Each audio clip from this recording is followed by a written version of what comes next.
आपली संस्कृती, आपले संस्कार सदा राहू दे आपल्या सोबत. भारताच्या महान ग्रंथांचे आणि काव्यांचे संपूर्ण संकलन. सबस्क्राईब करा तिलक. हे अर्जुना, जो भोगविलासाचा भक्त असतो तो परमात्म्याचा भक्त कसा होऊ शकतो? असे मनुष्य जे बाहेरून भक्तीचं प्रदर्शन करतात, परंतु मनातून इच्छांचं चिंतन आणि त्यांच्या आसक्तीमध्ये तल्लीन असतात, ते भक्तीचं केवळ ढोंग करत असतात.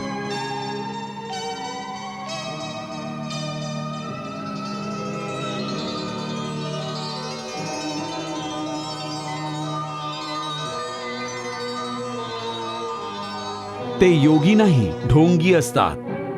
यांना मिथ्याचारी असं म्हणतात. पार्था, स्थितप्रज्ञ मनुष्याची बुद्धी स्थिर असते. स्वतःच्या मनावर त्याचं नियंत्रण असतं. स्थितप्रज्ञाला भोग आणि उपभोगांमध्ये रस, आसक्ती नसते.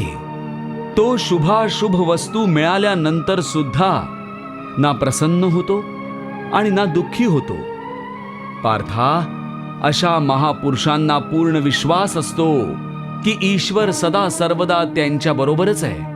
त्यामुळेच ते कोणत्याही परिस्थितीमध्ये विचलित होत नाहीत.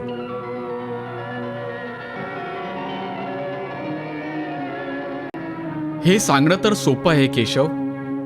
साधारण मनुष्यासाठी या मानसिक अवस्थेपर्यंत पोचणं अति अवघड आहे. यासाठी सांसारिक मनुष्याला एखाद्या दैवी सहाय्याची आवश्यकता भासेल. तू बरोबर बोललास अर्जुना.